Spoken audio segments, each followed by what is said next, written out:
Се уште нема одговор од Бугарија дали во рамки на самитот на НАТО во Хаг ќе се случи билатерална средба меѓу македонската и бугарската делегација од македонска страна предводена од претседателката Силјановска. Откако во петокот премиерот Христијан Мицкоски обелодени дека за време на посетата на претседателот на Европскиот совет Антонио Кошта било разговарано за формат на средба меѓу македонската и бугарската страна за деблокирање на европскиот процес на Македонија, заменик министерката за европски прашања Викторија Трајков пак обелодени дека одговорот од Софија се очекува да стигне денеска.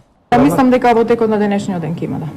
Трајков при тоа го повтори ставот на владата дека станува збор за двонасочен пат и дека на секоја иницијатива треба и другата страна да одговори.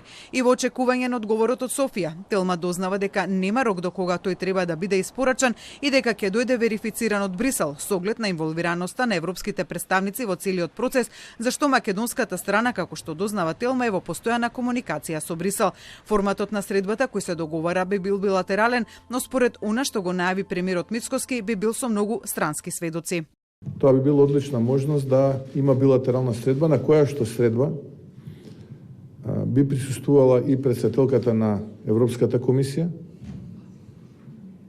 господјата Урсула фон дер Лајен, претседателот на Европскиот совет, господинот Антонио Кошта, нормално високата представничка за надворешна и безбедносна политика, Каја Калас.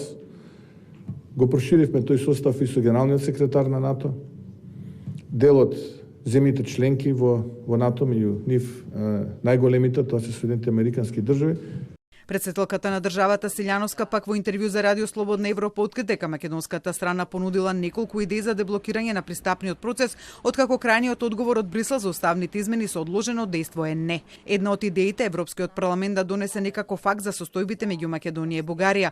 Втората идеја е решение за проблемот да стигне од Европскиот совет преку давање некакви инструкции, додека третата опција е подпишување на нов протокол во рамките на договорот за добрососедство со Бугарија, со кој би се гарантирало дека работата на историчарите од комисијата нема да представува услов за интеграција, односно дека нема да биде основ за вето.